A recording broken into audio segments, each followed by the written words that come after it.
सबसे बड़ी चुनौती तो यही होती है कि इतना ज़्यादा कंपटीशन होता है, तो वो देख के भी हम डर जाते हैं कि पता नहीं होगा या नहीं, इतना अनसर्टेन होता है। 2022 में पहला अटेम्प्ट दिया, तो तब मेरा प्रीलिम्स भी नहीं निकला।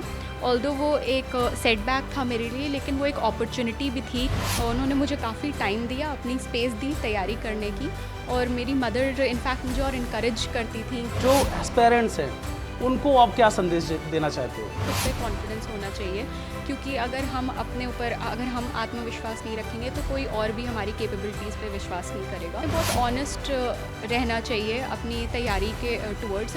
सोशल मीडिया ऐसा भी प्लेटफॉर्म है जहाँ पुराने रैंक होल्डर्स अपनी स्ट्रैटेजी, अपने रिसोर्सेज शेयर करते हैं, तो उससे हमें वो हेल्प मिल सकती है। यूपीएससी क्रैक करना कोई सपना नहीं है, लेकिन यकीन मानिए किसी सपने के साकार होने से कम भी नहीं है। नोएडा की वर्दा खान ने यूपीएससी में 18वीं रैंक हासिल की है। मैम, नाउ नोएडा चैनल पर आपका स्वागत है और so many congratulation for this big achievement. Thank you so much sir. Ma'am, result कैसे रहा? उम्मीद के मुताबिक या बेहतर? डेफ़िनेटली उम्मीद से बेहतर ही रहा, क्योंकि कोई भी एस्पिरेंट जब तैयारी शुरू करता है तो हम बस यही विश करते हैं कि हमारा नाम होली पीडीएफ में आ जाए। लेकिन टॉप 20 में रैंक लाना तो अनइमेजिनेबल था मेरे लिए, तो डेफ़िनेटली उम्मीद से बेहतर है रिज़ल्ट। टॉप 20 के लिए आपने उम्मीद नहीं की थी।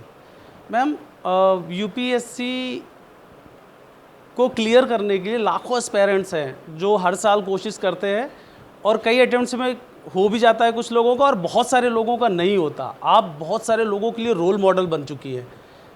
अपनी जर्नी के बारे में आप मुझे बताएं। तो मेरी जर्नी जो इस एग्ज़ाम की प्रिपरेशन की वो 2021 में स्टार्ट हुई थी। 2021 में मैंने अपनी जॉब से रिज़ाइन किया था, और तभी मैंने ऑनलाइन कोचिंग स्टार्ट करी थी। तो फुल ईयर मैंने प्रिपरेशन करी, और 2022 में पहला अटेम्प्ट दिया, तो तब मेरा प्रीलिम्स भी नहीं निकला। ऑल्दो वो एक सेटबैक था मेरे लिए, लेकिन वो एक अपॉर्चुनिटी भी थी कि मेरी जो आधी अधूरी तैयारी थी मेंस की, तो वो मैं बेहतर कर सकूं, और 2023 के लिए उसने मुझे एक अपॉर्चुनिटी प्रोवाइड करी। शुरुआत से बताइए, आपने स्कूलिंग कहाँ से की, उसके बाद फिर अब तक की जो जर्नी हुई, मतलब आप आज की डेट में आईएएस क्लियर, यूपीएससी क्लियर कर चुकी हैं, तो कैसे रहा आपका सफ़र? कैसे रहा शुरू से लेकर अब? क्या क्या किन किन मुश्किलों का आपको सामना करना पड़ा, चुनौतियों का? मेरी स्कूलिंग 12th तक इलाहाबाद उत्तर प्रदेश से हुई, और उसके बाद मैंने बीकॉम ऑनर्स परस्यू किया खालसा कॉलेज दिल्ली यूनिवर्सिटी से। उसके बाद मैंने 8 मंथ्स केपीएमजी नाम के ऑर्गेनाइजेशन में काम भी किया, और उसके बाद से मैं तैयारी कर रही हूँ। जहाँ तक चुनौतियों का सवाल है, तो सबसे बड़ी चुनौती तो यही होती है कि इतना ज़्यादा कंपटीशन होता है, तो वो देख के भी हम डर जाते हैं कि पता नहीं होगा या नहीं, इतना अनसर्टेन होता है। दूसरा कि हम आइसोलेटेड होते हैं, वो हमें अपना सोशल मीडिया प्रेजेंस भी कट डाउन करना होता है, तो ये जर्नी बहुत मुश्किल लगने लगती है। एक पॉइंट के बाद ख़ुद को मोटिवेटेड रखना बहुत मुश्किल होने लगता है। लेकिन ऐसे टाइम पे हमें उन लोगों को देखना चाहिए वो जो ऑलरेडी क्लियर कर चुके हैं, जो पुराने रैंक होल्डर्स हैं, वो ऑलरेडी रोल मॉडल की तरह हैं। तो उन्होंने भी बहुत सारी ऐसी चीज़ें बताई हैं, एक्टिविटीज़ बताई हैं कि कैसे हम ब्रेक कर सकते हैं अपनी स्टडी को छोटे टारगेट्स में, और लेजर टाइम भी निकाल सकते हैं दूसरी एक्टिविटीज़ के लिए। तो इससे हमें मौका मिलता है कि अपने रूटीन को हम इतना मोनोटोनस ना बनाएं। सेकेंड अटेम्प्ट्स में आपने टॉप 20 में रैंक हासिल कर ली, ये तो मतलब उम्मीद से परे वाली बात हो गई। क्या आपने भी ऐसा सोचा था कि इतनी रैंक आएगी आपकी? ऑल्दो मेरे, जैसा कि मैंने पहले ही कहा कि जो पहला प्रीलिम्स का फेलियर था, उसने मुझे एक और मौका दिया कि मैं अपनी तैयारी और अच्छे से कर सकूं और फुल प्रूफ तरीके से कर सकूं, कि 23 में मुझे इस बात का रिग्रेट ना हो कि मैंने अपना सब कुछ नहीं दिया। तो यही कहूँगी, और इसके अलावा सब कुछ देने के लिए मतलब जो आपको तो सेक्रीफाइस करना ही पड़ा होगा, बहुत हार्ड वर्क करना पड़ा होगा, प्लानिंग के साथ में चलनी पड़ी होगी। सिंगल पेरेंट्स हैं मदर आपकी, उनके सामने भी चुनौतियां रही होंगी, वो भी चीज़ आपको फेस करनी पड़ी होगी कि चलो ठीक है, हमने पढ़ाई की है, अब तो मम्मी का हाथ बटाना चाहिए। तो ये चीज़ आपके लिए बाधा नहीं बनी कभी? नहीं, थैंकफुली मैं बहुत फॉर्च्यूनेट रही हूँ इस एरिया में कि मुझे किसी भी तरीके की परेशानी का सामना नहीं करना पड़ा।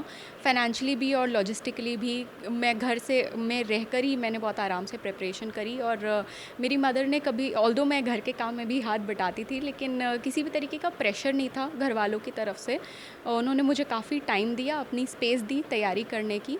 और मेरी मदर इनफैक्ट मुझे और इनकरेज करती थी कि तुम अपनी पढ़ाई पे ध्यान दो, बाकी चीज़ों का हम ख़्याल रखेंगे। आपकी फैमिली में कौन कौन है अभी?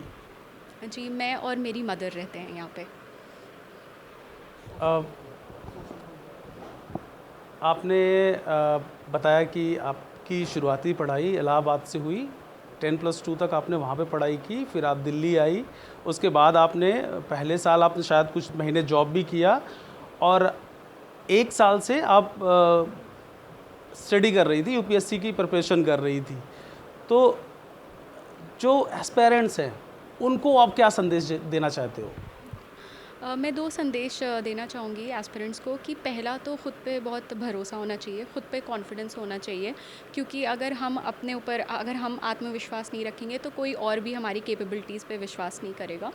और दूसरा ये कि हमें बहुत ऑनेस्ट रहना चाहिए अपनी तैयारी के टुवर्ड्स, क्योंकि कभी-कभी क्या होता है कि किसी दिन हमने ज़्यादा पढ़ लिया या एक टॉपिक बहुत अच्छे से कर लिया या किसी मॉक में ज़्यादा नंबर आ गए तो हम ओवर कॉन्फिडेंट हो जाते हैं, या हम बहुत केयरलेस हो जाते हैं कि शायद अब तो हमने कर लिया और हम तो निकाल लेंगे। तो बहुत ऑनेस्ट और बहुत ही ग्राउंडेड रहना है और अपने आप को चेक करते रहना है थोड़े-थोड़े टाइम पे। आज के यूथ सोशल मीडिया पर बहुत ज़्यादा टाइम देते हैं, मतलब उनका जो ज़्यादातर वक्त जाता है वो रील्स देखने में, मतलब अपना वक्त जाया करते हैं। कहीं मैं आपके बारे में पढ़ रहा था कि आपने बोला था कि सोशल मीडिया का आपने बहुत सही तरीके से इस्तेमाल किया। आपके मुँह से लोग जानना चाहेंगे कि वो कैसे आपने उस टाइम का यूटिलाइज़ किया है? तो सोशल मीडिया के, जैसे मैंने कहा कि दोनों साइड्स हो सकते हैं कि उसके बेनिफिट्स भी हैं और डिसएडवांटेजेस भी हैं। और ये सही बात है कि अब का जो कल्चर है, जो रील कल्चर है, उसमें बहुत टाइम भी वेस्ट होता है और हमारा अटेंशन स्पैन भी बहुत कम हो गया है। तो इसको बहुत अच्छे से इस्तेमाल करना है कि सोशल मीडिया ऐसा भी प्लेटफॉर्म है जहाँ पुराने रैंक होल्डर्स अपनी स्ट्रैटेजी, अपने रिसोर्सेज शेयर करते हैं, तो उससे हमें वो हेल्प मिल सकती है। इसके अलावा हमें क्या हो रहा है, करंट अफेयर्स वैसे तो हम पढ़ते ही हैं प्रिंटेड मटेरियल में, लेकिन थ्रू ट्विटर हैंडल्स वगैरह भी हमें पता चलता है कि क्या हो रहा है, तो वो एक अवेयरनेस के लिए भी अच्छा है। और दूसरा, जब हमारा पूरा दिन बीतता है पढ़ाई में, तो ऑब्वियसली 8-9 आवर्स के बाद कोई भी पूरे दिन तो नहीं पढ़ सकता है, तो हमें भी थोड़ा अपना माइंड चेंज करने के लिए एंटरटेनमेंट भी चाहिए होता है। तो थोड़ा यूज़ बेटर है सोशल मीडिया का, लेकिन हमें टाइम मैनेजमेंट करना चाहिए। आपकी जर्नी में किसका किसका रोल बहुत महत्वपूर्ण रहा है, जिन्हें आप थैंक्स बोलना चाहोगे? वो आपके पेरेंट्स भी हो सकते हैं, फ्रेंड्स भी हो सकते हैं। और आपने किस तरीके से कोचिंग का सहारा लिया, क्योंकि आपने सेल्फ स्टडी की है, घर पे ही रह के पढ़ाई की है? सबसे बड़ा योगदान ऑब्वियसली मेरी मदर को जाता है। जैसा कि मैंने कहा, उन्होंने किसी भी चीज़ की परेशानी नहीं होने दी मुझे और बहुत ही टाइम और स्पेस दिया प्रिपरेशन के लिए। दूसरा, मेरे स्कूल फ्रेंड्स को भी जाता है। मेरे बहुत कम फ्रेंड्स हैं जिनके साथ मैं टच में रही, लेकिन जब कभी भी मुझे लो फील होता था या लगता था कि नहीं निकलेगा, मैं फ़ौरन उनसे बात कर लेती थी और वो मुझे बहुत मोटिवेट करते थे कि कहते थे कि उन्हें मेरे ऊपर बिलीफ है कि मैं ये कर पाऊँगी, तो उनका ऑब्वियसली बहुत बड़ा रोल है इसमें। और कोचिंग का, मैंने ऑनलाइन कोचिंग ली थी। आई थिंक अगर आप अफोर्ड कर सकते हैं तो आप अपने घर में बैठ के ऑनलाइन कोचिंग का इस्तेमाल कर सकते हैं। और इसके अलावा बहुत से ऑनलाइन फ्री रिसोर्सेज भी यूट्यूब पे अवेलेबल होते हैं, जिससे देख के घर पे तैयारी हो सकती है। कोई सिविल सर्वेंट्स या फिर यूपीएससी एस्पायरेंट्स आपके संपर्क में हैं जिन्होंने इस जर्नी में आपकी खूब बढ़ चढ़ के मदद की हो? एक्चुअली इंटरव्यू स्टेज में 2-3 सिविल सर्वेंट्स ने काफ़ी मुझे मोटिवेट किया था, जिसमें लास्ट ईयर के मोइन अहमद सर और आयशा फ़ातिमा मैम थी। इवन प्रेक्षा अग्रवाल मैम से मेरी बात हुई थी डैफ के रिगार्डिंग। तो इन इंटरव्यू के टाइम पे इन सिविल सर्वेंट्स से मुझे काफ़ी हेल्प मिली थी। ये थी हमारे साथ वर्दा खान, जिन्होंने इस बार यूपीएससी में 18वीं रैंक हासिल की है, और इन्होंने बहुत सारे महत्वपूर्ण टॉपिक पे बात की, बताया कि अगर हम अपने समय का, हम अपने सोशल मीडिया जो हम जिस तरीके से इस्तेमाल करते हैं, इन सब चीज़ों का अगर ढंग से इस्तेमाल किया जाए तो इसका फ़ायदा भी बहुत हो सकता है। आप अगर चाह लो ना तो कुछ चीज़ नामुमकिन नहीं है, आप सब कुछ हासिल कर सकते हो। जैसा कि इन्होंने घर पे रह के ऑनलाइन पढ़ाई करके इतना बड़ा मुकाम हासिल किया। यूपीएससी में इन्होंने 18वीं रैंक हासिल की, जो अपने में एक बहुत बड़ी बात है।